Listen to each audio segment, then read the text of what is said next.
Okay, good afternoon, everybody. This is Robert Newland. Thank you for being here. I'm glad you could make it today. I want to thank the Florida Philanthropic Network and the Florida Nonprofit Alliance to give us the opportunity to address all of you today in navigating through COVID-19. I have a great group of friends in the panel with me today, and I want to thank them for being here. And I'd love for them to introduce themselves and to tell you a little bit about who they are and what they do. So let me begin with Lena. Great. Thank you, Robert. Thank you for having me be here with you today. My name is Lena Combs. I'm a CPA and a partner in the Orlando office of Withum, Smith & Brown. And Withum is an international top 25 CPA and advisory firm working with nonprofits as well as many, many other industries. So our goal is to provide solutions to put our clients in a position of strength, and we hope that that is one of the things that we can help accomplish here today. Again, thanks and happy to be here. Thank you. Keith?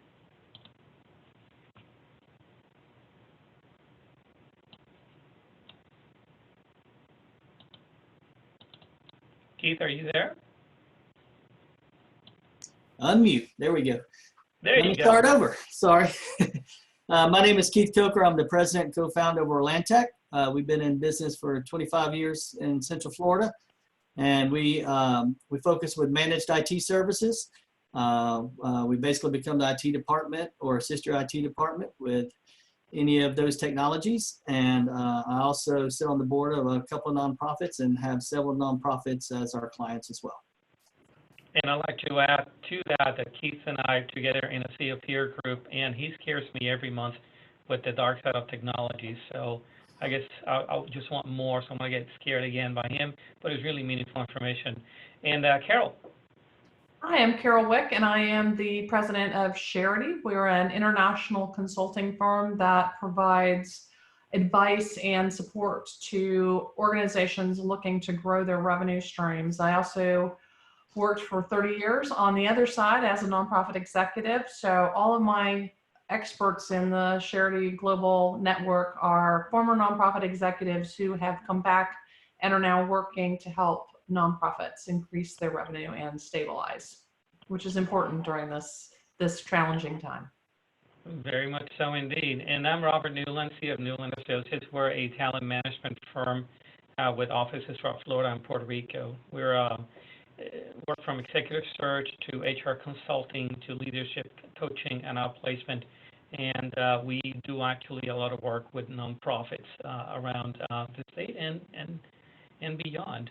And so I want to start, and before I do, I actually want to go to Lena, but I want to launch a poll for if you can take a moment and answer. I want to know, is your organization feeling financial strain right now? If you could answer that, that would be really great. And as they prepare, for that answer, Lena, I want to ask you,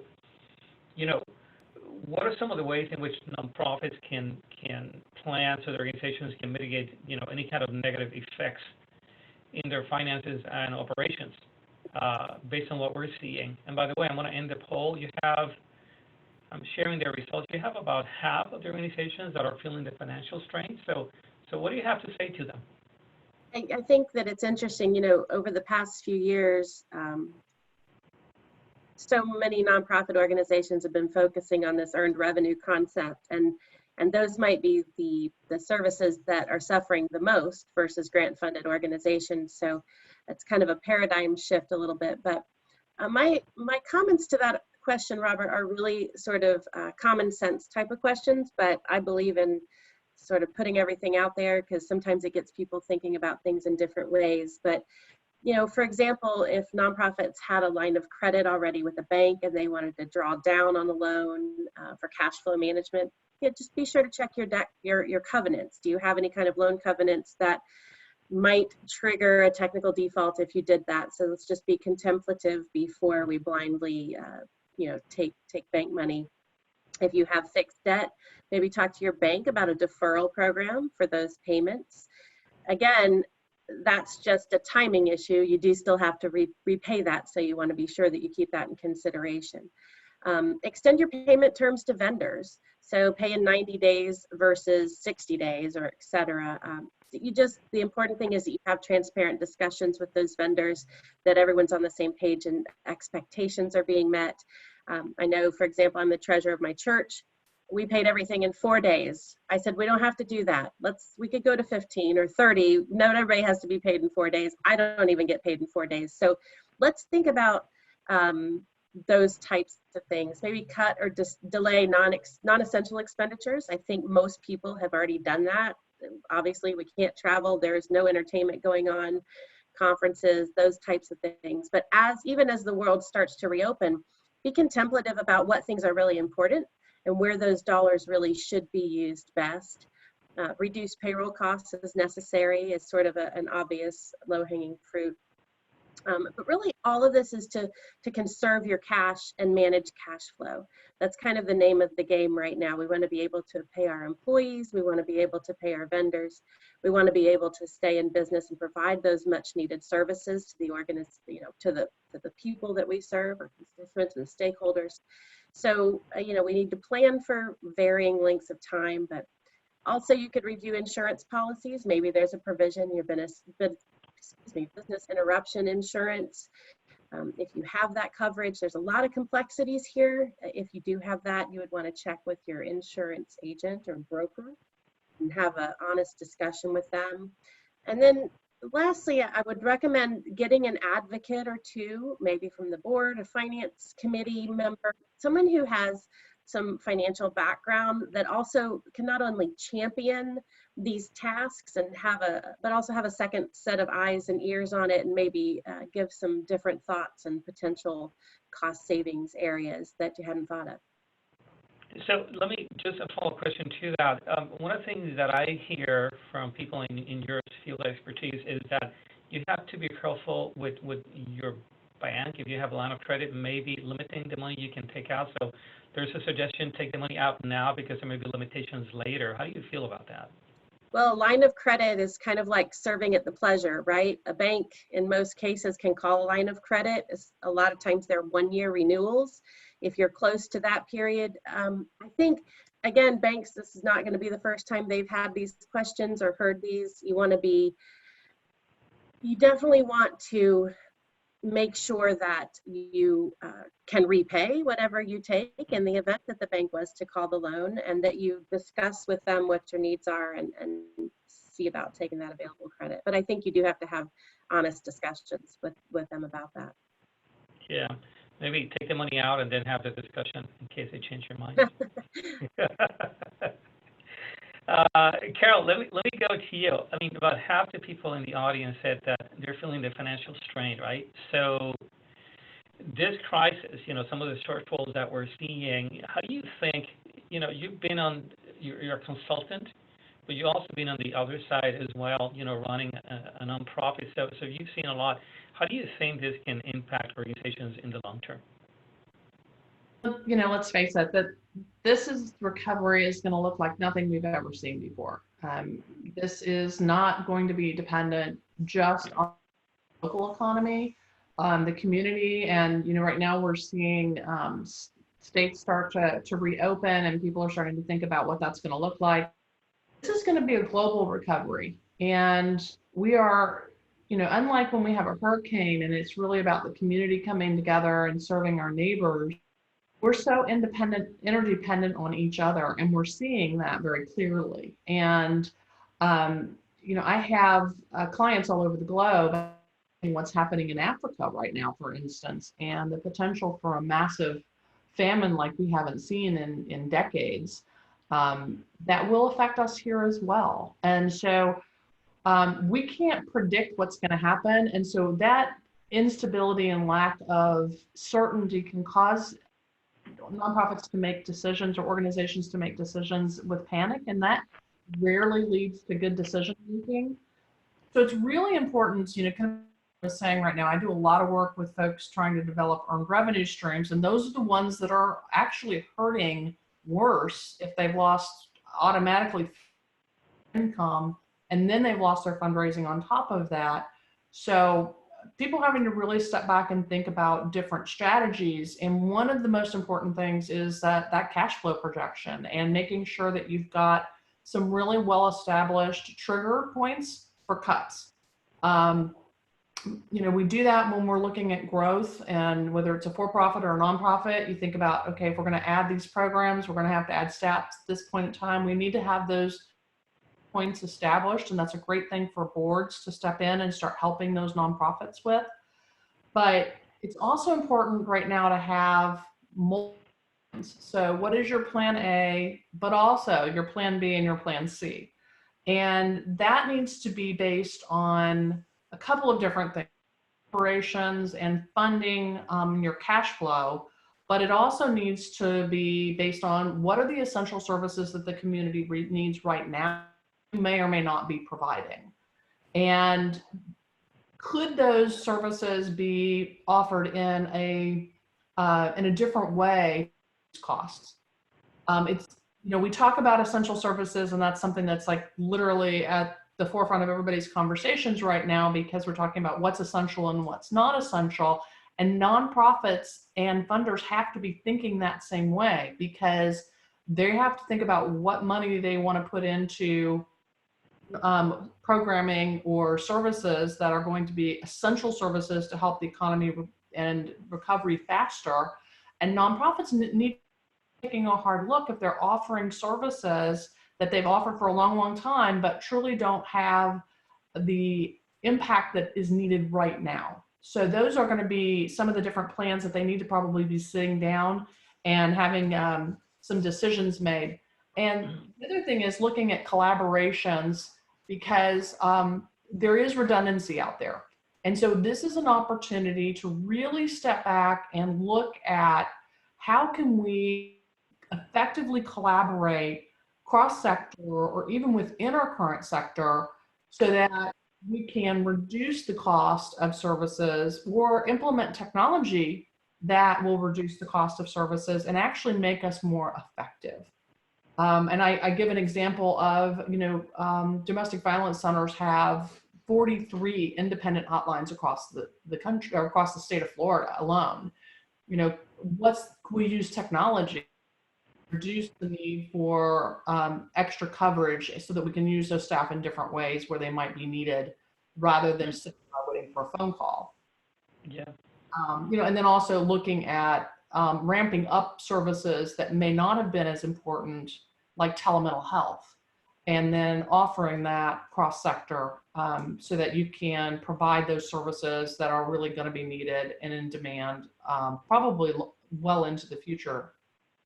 And probably getting a little bit ahead of the curve and talking to your sources of funding, especially when you have money that are designated, and say, hey, can I have some flexibility with this because the world is changing, right? Well, and funders obviously are being much more flexible right now, and they're opening up deadlines, changing grant funding cycles, changing what the funding is for, and that flexibility is going to be really critical coming into the future. But it's, again, I go back to make sure that what those things that are being funded, and I'm going to talk about this a little bit more, but that those things are really essential services. And a lot of times nonprofits right now will be chasing dollars in order to pay for administrative overhead and just rent and utilities and basic costs. Those things are important to that nonprofit, but are they communicating that in a way beyond just we need to pay the light bill, and how is that paying the light bill then going to have an impact on the community? So really making sure that we're funding things that are important to the larger impact of recovery in the economy. So we'll go back to fundraising with you, but I want to switch it a little to Keith and talk a bit more on the technology side. And we're seeing a trend of more organizations having people work from home. You run a managed service provider for IT. You run basically IT shops outsourced for a lot of organizations, including nonprofits. What are you seeing, and what are some of the tips that you may have regarding, work from home technology and do's and don'ts? Well, hopefully everyone that's watching today has already switched to Office 365 because Microsoft makes it very affordable for nonprofits to be on Office 365. For just the email alone, it's basically free, but then with the Office apps, it's only a few dollars more per month. So if you have any of the Office versions that does have the email embedded with it, you basically get several different applications that you should be utilizing. I'm sure some of the larger nonprofits are doing this already, but for, especially some of the smaller ones probably are not. But one of the big features that come with it is Microsoft Teams. And I don't know if you have that slide you can put up next, but so with Microsoft Teams, it comes with a lot of different features. The first is like a chat in between, all of your different employees and groups that you can set up. It really does a lot to clear up your inbox from all the chatter. If any of you use Slack or whatever in the past too, it's like a different form of Slack. But Teams used to be very bulky and clunky to get around in over the past couple of years, but probably within the last 6 to 12 months, it's really made really big strides. And I really would, suggest taking a look at it. It already comes with your subscription if you have it. It does take a little bit, getting used to. There's several demos. You can just search for Microsoft Teams demos. Really good stuff online your team can watch. But you can set up teams based on departments, like the one I'm showing here. I don't know, but I got a poll still in front of mine, but there it is. But you can have something silly like we have on our random where people can just stay in touch because we have 25 employees and 24 of us are working remotely. So it allows them to post random stuff and just stay in touch. We can, talk about, you've got leadership and our security councils and sales and have one place for all of your communication and go back for archives. If you look at the top, in the random that's shown, it's got posts and files. It's got a wiki. So you can have task lists. You can assign them to people. It's got the calendars built in. You can have meetings. It does video conference just like Zoom and WebEx and all. It does have some limitations with video conferencing. It was only 4 people at a time that you could see, but they've recently done upgrades just last week. So now 9 people can be seen at a time. But Zoom still has a kind of market on if you want to be showing like 36 people or 200 people at a time just scrolling in the screens. Keith, do you need to have Microsoft Office to do this, or can you be like, say, on Google Docs and then get Microsoft Teams, or is it not compatible? You can download Teams directly. You don't have to have Office for it. So, but okay. I'm assuming either have Office local or you would have Office, through their online subscription with Office 365. But yeah, you can just go log into your Office 365 account and you can download Teams. So as long as you have the email version. Now, I think there's also a free subscription as well that they're allowing for maybe up to 6 months, even if you don't have the email subscription that you could download if you just had the Office applications. But you really need the email because how it links in with the calendar and everything, it works much better. Another cool feature is calls. So if you have like headsets, you can actually use it to call inner office and do conference calls and stuff. You can also add on a calling plan with Microsoft Voice Systems. It is more expensive to do that. But say if you're all working remotely right now and you wanted to do that, you could add it on and forward your existing phone lines or port them over as another solution. So, you can have ring groups and automated attendance and everything, but it does add some cost to it. But there really is a lot of features. And even with Teams, it doesn't show it here, but on those 3 dots, or well, we're at the very bottom left of the screen, there's apps. If you would go to that section and look at apps, you would just see, I don't know, it's probably several hundred different apps they integrate with, like Salesforce and just all kinds of other different applications that makes Teams a really viable solution for all organizations. So basically, based on what you've seen out there and your experience, you're pretty partial right now to Microsoft Teams. You feel that it's pretty strong and practical then. And you can also, another one is SharePoint that you get along with it. So you could, so you can think of SharePoint like a Dropbox or a Box or Ignite or something where you can share your files with your organization. So even if you just want to set it up temporarily during this work from home situation, you could like select one folder or a couple of folders on your server and tell it just to sync those to SharePoint. So projects or something like that, where you don't want to do your entire organization, and just have those available to your team inside Office 365. Well, we're going to talk a little bit more with you in a little bit about some of the dangers that Correct. we may have in terms of work from home. I want to do a poll, and since we're on the topic, right, and just if I can go to the next poll. I'm going to go to the next one real quick, and we want to know, do you have staff working from home? Is that something that you're doing? So let's get some people to respond to that, and while that happens, I want to share from the people or HR side some of the concerns and opportunities that we may have, and I'm going to end the polling, and the answer is 100% yes. Everybody's got people working from home, and it's a new normal for many organizations. And so a few of the things I want to share with you include, number one, you have to worry about employee engagement. If people were in the habit of coming to the office, I know that we do Zoom coffees. I know that Keith is on, Zoom happy hours. Anything you can do to keep engagement going, which includes the social interaction, is really meaningful.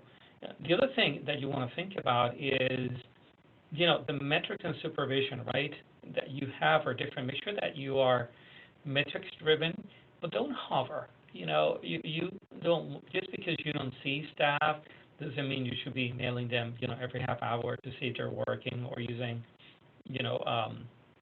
some kind of internal communications app or something like that. You want to get them engaged, and you want to manage them with metrics and have expectations. But even if people aren't doing it as great, remember, people are working from home, maybe with children studying from home, maybe pets, maybe other relatives. It's a temporary normal, right? That we want to be somewhat flexible as well, right? We don't want to be really hard with this all the time, although we're organizations that need to drive results. But if you're in the situation, I'm sure you can feel the pain. The other thing I want to share is, risk mitigation, and surely Keith covered, and we'll cover more elements of risk mitigation around technology and security. But I would ask you to think about two things that sometimes we don't think about. The first time is, if you have employees that are hourly, right, non-exempt employees, you have to be really careful with when you message. Just because you're working from home and you have staff working from home, don't message them 24/7, even if you're an exempt executive and believe, like me, in PTO, which to me is code for pretend time off. If you have hourly paid employees and you're messaging them in the evening, on weekends, you may find yourself a few months from now with a wage and hour case in which you're going to have to back pay a bunch of overtime. So you have to be careful about that. Now, everybody's working together, I get that, but a few months from now, people might want to look back and say, let me get some extra cash out of this situation. And it's already happening. Also, be really careful with inappropriate messaging. Companies get into a lot of trouble with hostile work environments and sexual harassment because of the casual messaging, especially when you go into these communications apps. You have to be really, really careful because, you may get your organization into a lot of trouble because you're thinking you're making a lighthearted joke, and it may cost your organization dearly. The other thing is, if you don't have policies for remote work or work from home, you need to put them in place.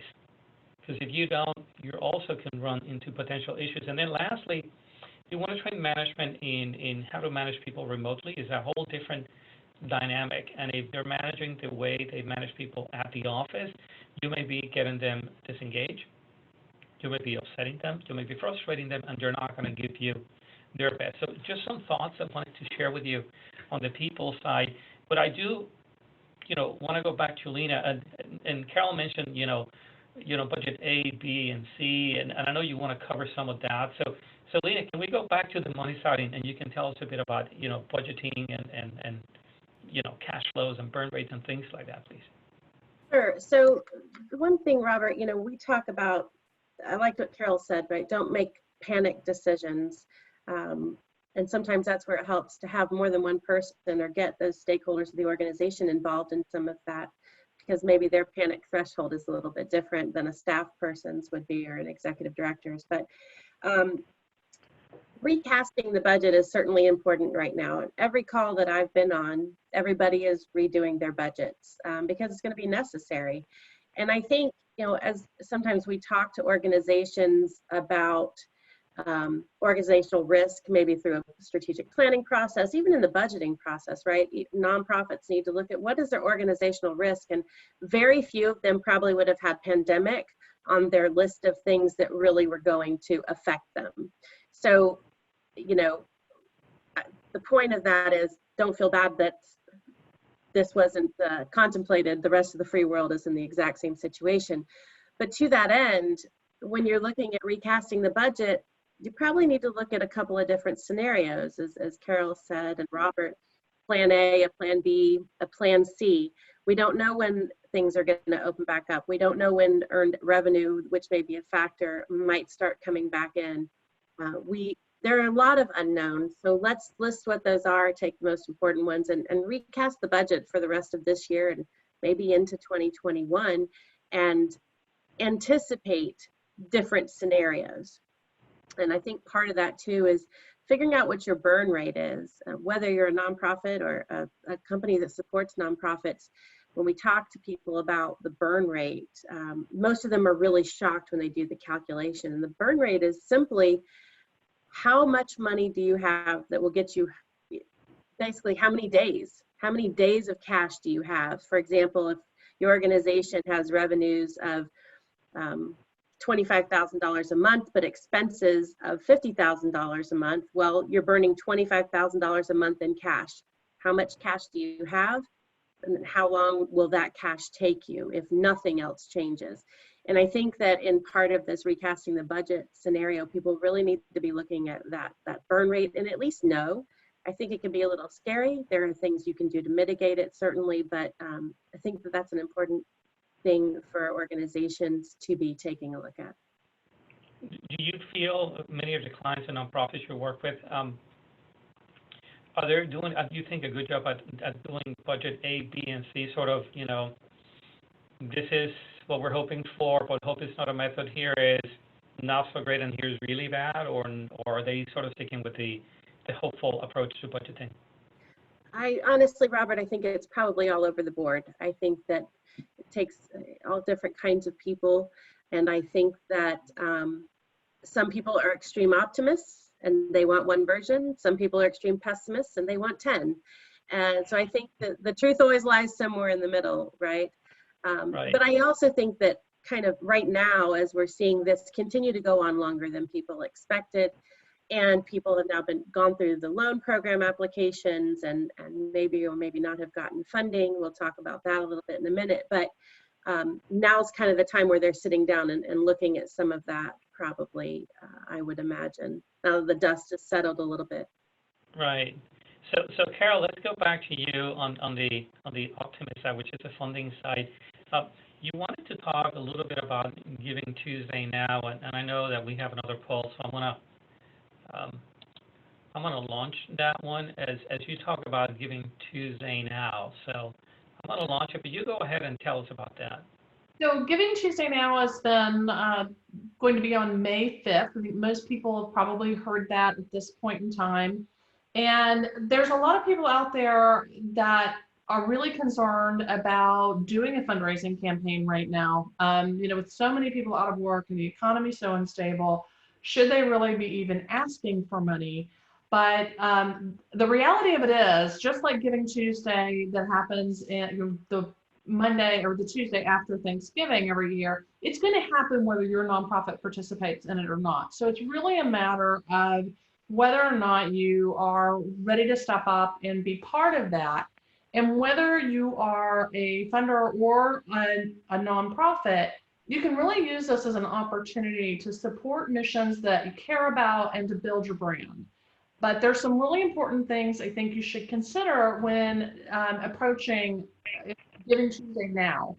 The first is that typically when you start looking at crowdfunding, which is what this is, these are going to be smaller donors.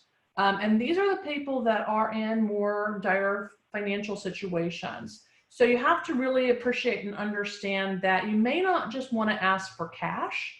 You may also want to ask for something else. So if you're working with seniors, for instance, you might want to ask people to send in notes to the seniors that you can deliver with your Meals on Wheels, or you might want to have them donate something that they can, give to the homeless. Something like that, that's not just cash, that gives people something to do, not just click on a link and donate. And it's really important too that you're communicating with empathy and really clear messaging. One bad tweet can end a career, and it can certainly damage an organization's reputation. And you probably see that right now with people are very stressed and they're reactionary. So it's really important to be communicating clearly and know in advance exactly what the plan is. Matches from funders are really important at this time, and they're going to help people see that their money will go further, but they're also going to give validity to that nonprofit, because people are going to be partnered with that foundation and know that they're already the first-in donor. And that first-in donor is really important for doing any kind of fundraising, so that people see that this is a good investment, that this nonprofit's doing something that's worthwhile, so I can give my money and it's going to be valuable too. So it's not just the, excuse me, I'm going to double my money. It's really that idea of this is a good choice because someone else I trust is already giving. And I also want to say that a small match can make a big difference. So even $500 from a foundation, that credibility, and allow nonprofits to do that matching gift. The other thing I always tell nonprofits, if they're going to be doing something like a crowdfunding campaign, is to not make the mistake that a lot of nonprofits make and just fly something up on your Facebook or your social media feed the day of the event. You have to act like this is an actual campaign. And the way to do that, start actually right now. Go out there, tell people that you're going to be doing this, that you're going to be participating.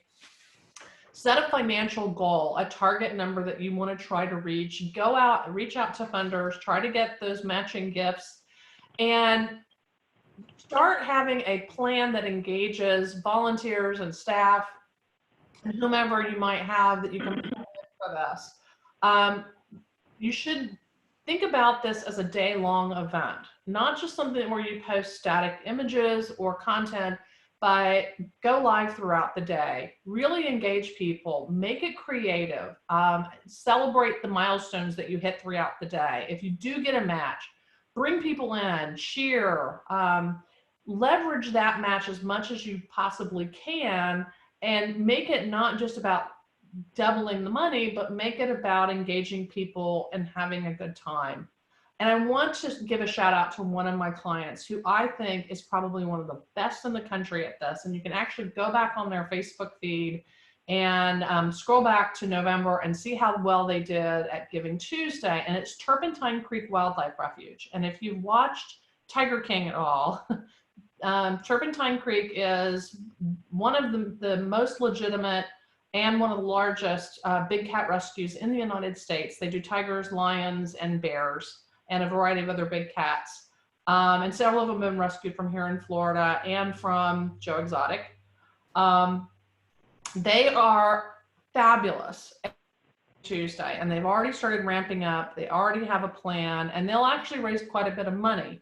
And people will have fun, and they'll really be engaged. And that's what you want for Giving Tuesday. So just remember that if you want to do it, whether you're a funder or whether you're a donor, now's the time to start. And think about not having just posts go up, but actually having a day-long event where you're actually going in and out of social media live and engaging your donor base. Thank you, Carol. And I want to shift again and go to Keith. You talked about work from home, and I want to go back to that again. You gave us information on a really good tool. That's wonderful. But tell us a bit about any potential dangers and concerns in terms of technology and work from home, Keith. Yeah, it's been an interesting few months for us. We had several thousand users, that we had to get set up working from home. Our ticket load more than doubled. And one of the main concerns we have is a lot of those were using their home PCs to get into corporate networks. So some of them did take their corporate PCs home and stuff as well. But so what we recommended to all of our clients was, you've got to have that policy, as you kind of stated before, Robert. So we helped them produce a policy and a guideline for that. I'm happy to share that as well with all the attendees today. But one of the key things, if you're going to let them use their home systems and laptops and all, you got to make sure it has, current antivirus and malware protection on it. Make them even do screenshots and prove that they have it on there and that it's up to date. Because one of the statistics I read on one of the large AV vendors website is about 20% of home systems have some form of malware on it. So if you have 20 employees working from home, which 4 do you think that is? Even if it's just one that has some type of keylogger or something on it that's going to report all their keystrokes, get their username and password to your network right away. It's very dangerous. And plus, if you have like VPN set up where they can create a virtual tunnel into the office and get their files and shared drives, you just given that machine a direct tunnel into your corporate network to start ransomware or whatever other infection it might want to do. So you've got to have those set up and be very careful. Also, you probably remember back in January was Windows 7 end of life, like mid-January that happened. So if any of your people are running Windows 7 on their home machines, it is extremely vulnerable. I would even say, I know it's probably don't want to hear it, but help them budget to upgrade to Windows 10 or see if they qualify for a free upgrade. A lot of Windows 7 machines do. But they really should get to Windows 10. It needs to be updated. This is kind of a catch-22 because a lot of Windows 10 updates have caused issues. But security's got to be your number one priority right now. If it's several versions back, they really need to get updated because trust me, the hackers are coming after home users right now like we have never seen before. You just need to do everything you can. All your Office apps, your browsers, if they're running Adobe, all those need to get up to date because they are sending tons of scams their way. And I'm going to talk about that a little later, but you want to have all these policies in place before they get all these scams sent their way. Yeah, thank you. And the scams are scary. I want to go back to the HR side and just share with you a few things. There are always a lot of questions on this thing, so let me see if I can put up a slide here for y'all.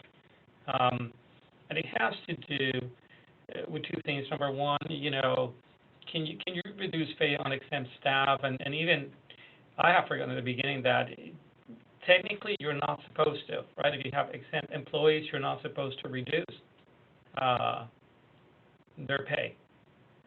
You can, and you're not supposed to reduce their time. But if you look at labor fact sheet, Department of Labor fact sheet 70, which I'll share with you, there is a special consideration for times of economic downturn. So traditionally, if you have an exempt employee and you reduce the pay for less hours, you're sort of implying that then they're not exempt. They're supposed to work a full week to get paid. But now, because of the economic downturn, you can actually create an exemption for them and provide them with a discount in pay, which may be better than a layoff. The other thing I want to share with you, and some of you may know this already, but many of our clients are still having questions because this is happening live, is the Families First Coronavirus Response Act and what happens with sick leave and family leave. First, I mean, most of you are going to be smaller, under 500 employees, so this would apply to you. There's an exemption if you're under 50 employees, and I suspect many of you on the call may be under 50 employees. So if you feel that, extending this will be detrimental to your business, you can actually file for an exemption on this, okay? So what does it do, actually? Well, sick leave, you can provide up to 2 weeks of paid sick leave, regular rate, if you're ill because of COVID-19, quarantine, or second diagnosis. Up to 2 weeks, 2/3 of the rate is caring for somebody, including child care because somebody, your provider is closed due to COVID-19. And that is sick leave. And then family and medical leave, you can get an additional 10 weeks of paid leave up to 2/3 of regular rate, right, for caring of a child on a related situation. So that's an extra $10,000. I say this because when you're dealing with your employees, you have to decide what you're going to do, and Lena is going to talk in a little bit about the CARES Act and PPP because it all becomes intertwined, right? So what do? Do I have enough work? Do I do a reduction in hours of exempt staff? Do I furlough or do I lay off people? Do I provide them then with sick leave or FMLA, or can I keep them on the payroll through PPP? So there are a lot of moving parts here that you want to analyze, certainly from a financial perspective, but also you want to understand what are the labor unemployment consequences of what you do so that you don't end up getting sued later. So as you look at all of this, I wish I could tell you that it's really, really easy, but it is not. And you want to, carefully consider all the components and make the decision that is best for your organization, best for your mission, but also remember that the people that work for you make the mission happen, and maybe this time you want to do what's best for them because when they come back, they'll just make your mission stronger. So with that, Lena, I want to go back to you, and I want you to tell us more about the CARES Act, what's going on with that, and I want to launch, a poll that can help us in that discussion, which is, did you apply for any of this benefits, whether it's PPP, IDL, both or none? So if you can answer that as Lena talks about it. Lena, the floor is yours. Thanks, Robert. So the Coronavirus Aid, Relief, and Economic Security Act, better known as the CARES Act, was signed by the President on March 27th of this year. And the reason I say that is because it just dawned on me that was less than a month ago. If we think about over the last 25, 26 days, how much has changed and the work that's gotten done and loan applications and whatnot. They say that the SBA did more lending in those 13 days before the pool got fully subscribed than they did in the last 13 years, or some ridiculous metric like that. So, of course, the first pool, the PPP and the EIDL loan pool, $349 billion, was fully subscribed. I think Wednesday night is when the applications really stopped getting accepted. They announced it on Thursday morning of last week. And so, some speculation has been, is there going to be a new pool? I've been confident that there would be. I think that they have to be. So we have heard now that we think yes, that as soon as Wednesday or Thursday of this week, hopefully they'll call for a vote. The small business portion of that will be another $310 billion, although it's a $450 billion act. Some of that money is earmarked for certain other things. So, I have some metrics about where that first pool was spent. Unfortunately, there's no metrics about how much of it went to nonprofit organizations. I thought that would be interesting, but they haven't really bifurcated that out. But construction and professional, scientific, and technical services were the two industries that received the most dollars under that program. So the good news in that is that we believe we'll have a new pool this week. The bad news in that is that, you know, the president signed the act on March 27th. They opened up the first wave of applications on April 3rd. That gave banks 7 days to figure out how they were going to do this. Now they know. So if it took the first 350 billion 13 days to get fully subscribed, now the banks have experience. We think that the processes are going to go faster. And also, we don't know how many are already in the pipe. How many applications were about to be approved or were fully submitted to the bank that just didn't quite make it under the cutoff when the pool got subscribed. So I think that this next pool of money is going to go even faster than the first pool did, but that's Lena's opinion. The point of that is that if you're an organization that you're involved with needs this money, wants to apply to get a PPP loan, do it now, get in front of the bank now, make sure your application is complete now to increase your chances of being able to participate in the next round of funding.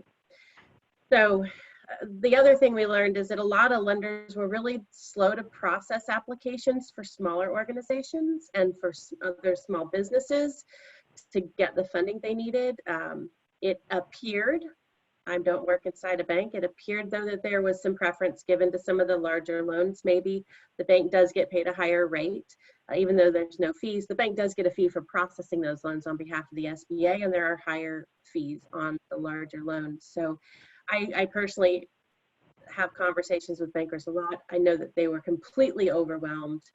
There was a lot of negative feedback to banks for giving preference to their current customers and not to people who needed it and couldn't even get in with some of these banks. So I'm not sure if that will change. I don't really have an opinion there. But the other thing is, if you did get a loan, you know, some of the complexities and guidance are emerging on the calculation of forgiveness under the PPP loan. There are some calculators that are out there. We have not seen anything yet that we think is really right. The SBA came out with their interim final guidance. It is very confusing. In fact, under the letter of what the SBA recently set out as their guidance, you could never get to 100% forgiveness in putting that into a calculator. So we think that over the next month or so, we're going to see some more clarification around that. Some people are going to petition, I'm sure, the SBA for clarification around certain pieces of that. So the lesson there is, if you're thinking about forgiveness, that's great. Please continue to do so. Keep good documents, but worry about the minutia, the finer points of the forgiveness calculation when we actually have more clarity and guidance around what that looks like. So Lena, I want to interrupt and just let everybody know we put together like 7 more questions and we have 9 minutes left. So I'm going to ask all of us to just last couple questions, do a bit of a rapid, round here. And speaking of funding, Carol, how should nonprofits be communicating their need for funding now? I mean, you talked a little bit about that. Can you expand on that quickly? Yeah, so right now there are a lot of well, let me just say this real quickly in response to what Lena was just talking about. And this is something that I learned from BBVA, but if you're not banked, or you have clients that aren't banked, or you know people that, work with a population of people who are unbanked, you can apply for PPP through PayPal. So it's something to think about for people to be able to access that if they're self-employed. But so a lot of folks are really concerned about, if we are having financial challenges, how do we communicate that and how do we do that effectively? The most important thing I can say to nonprofits and to foundations right now is the communication has to be strength-based. Everybody knows a story about a nonprofit that went out there and it's, last month of the fiscal year, and they send out the message either in a direct mail ask or through social media and say, if we don't get so much funding by June 30th, we're going to close our doors. people remember that for years. It never goes away. And especially now when we know that there are going to be a lot of for-profit businesses that will close in addition to nonprofits and potentially some funders as well. I know that we were having a chat about this earlier, that there are United Ways that are struggling around the United States right now, that we really need to make sure that you're not sending out this message that you're financially unstable.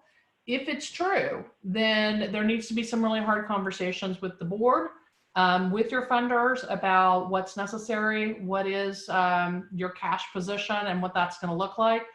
But if you send that out and you're communicating that way to your funders and to the general public, you're sending a message to your staff, to your clients, and to your funders that you're not stable and you may not be around. And that may as well, be the last thing that you do, the last bit of communication. So what you're saying then is, work on your budget, work on your plan, but don't scream panic, because that kind of instability may hurt you in the eyes of the community and potential funders, because it seems as though you don't have it together. Right. It's a sign that you're not a good investment, and that why would funders want to give you money, because you probably aren't going to be there in a month. It's kind of like giving someone information or giving them paying their rent, but knowing that they can't make the rent next month. And let me jump to, because we're running out of time too, Keith. Carol mentioned, we talked about fundraising and sending messages out. It brings me to a topic I know that's near and dear to you, which is, what are some of the scams that you're seeing out there regarding fundraising for COVID-19? There's some of that, right? I think the thing that always happens during— Carol, that was a question for, if you don't mind, a question for Keith. Oh, I'm sorry. You can talk. Based on all the statistics we've seen, the scams are probably up 60 to 70% based on what was going on the quarter before, because they know everybody's, working from home, and maybe some of the good systems aren't in place. Some of the biggest ones we've seen are the fake COVID-19 mapping sites. Everybody wants to see what's going on in their area, and you'll see it shared on social media. If one social media account gets hacked, they send it to everybody, and it grows like wildfire. But some of these sites actually pull from the Johns Hopkins map system, so you think you're legit, but it's putting malware on your system behind you. So just stick with the CDC or Johns Hopkins site if you want to see that stuff. Don't go to other sites. The email scams are just unbelievable what we're seeing. A lot of them are the Microsoft and Apple accounts with potential breaches. They look so legit, and they want you to log in your Office 365 account, but it's really, they're just getting your credentials. So make sure you got all the multi-factor, authentication set up on all those. Gift card orders that you might have purchased, they show. And then the other ones are a lot about the government checks and stuff from the SBA, the IRS, the PPP stuff they're sending into businesses, a bunch from the WHO, using all the graphics and stuff. And one of the most dangerous ones I saw was coming from HR. It looks like it's coming from the HR, the CEO, and it's about new guidelines for the company policies for the COVID and all. So if you're not paying attention to this from a fake email address, you download that PDF and it's got malware embedded into it, or go to a Dropbox or something that you think is coming from the HR department about new guidelines you're going to be, and you get infected that way. So you just got to be so careful, pay close attention to every single email that's coming in. That is just crazy. And it's unfortunate how people want to take the opportunity of taking advantage of people at such a terrible moment. We have limited time, but I'm probably going to get in trouble if we don't get to this, which is, Lena, I need to go back to you, and let's talk about the IRS and filings. I'm sure people want to know more about this.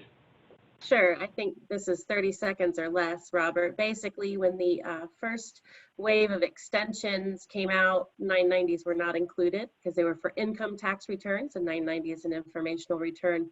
So on April 9th, the IRS extended those nonprofit tax returns. So essentially, if your return, the regular due date of your return would be May 15th, then that you can either extend it on May 15th or the new due date is July 15th. Regardless, the November 15th final deadline is still in play.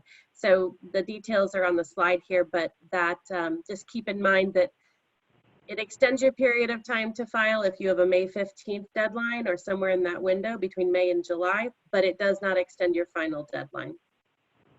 Thank you. And for my part, going back to the people side, I want to skip a slide on my part, but I do want to talk about, you know, what is the new normal going to look like, and something that I want you all to start thinking about from a, you know, employee experience perspective.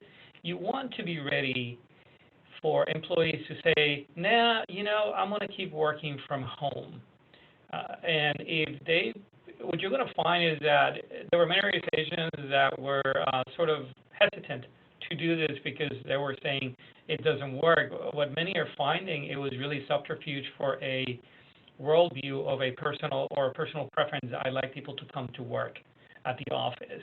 But there are a lot of employees that are proving themselves extremely productive working from home. So get ready for it because it's coming. And if you don't adapt to that, you could lose really good employees. So be ready for a new normal.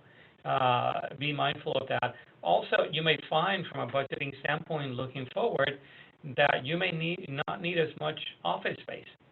We have a customer in Puerto Rico with 700 employees. They're a call center, you know, essential workers. So what he's learned is that a huge chunk of his workforce can do call center work from home. So he's actually looking forward to finding ways to save money in leases because he's going to keep many of them working from home ongoing. So that new normal is something that we want to think of from a people standpoint looking forward. And with that, you know, it's 2 o'clock. I think we need to hop off now. You know, Lena, Carol, Keith, thank you so much for, you know, being part of this.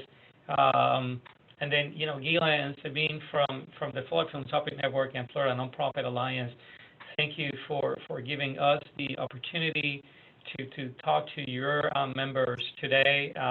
If you have any questions, there's, you know, our information, Robert at Newland, CPI, Elcombs at Witham.com, Kay Cocker at orlandtech.com, and Carol.wick at charityglobal.com. I'll make sure that your organizations give you a copy of the presentation and the recording. And again, thank you everybody for being here. And one more time, the panelists, thank you so much for sharing your wisdom today with everybody. Thank you and take care. Thank you, Robert. Yeah.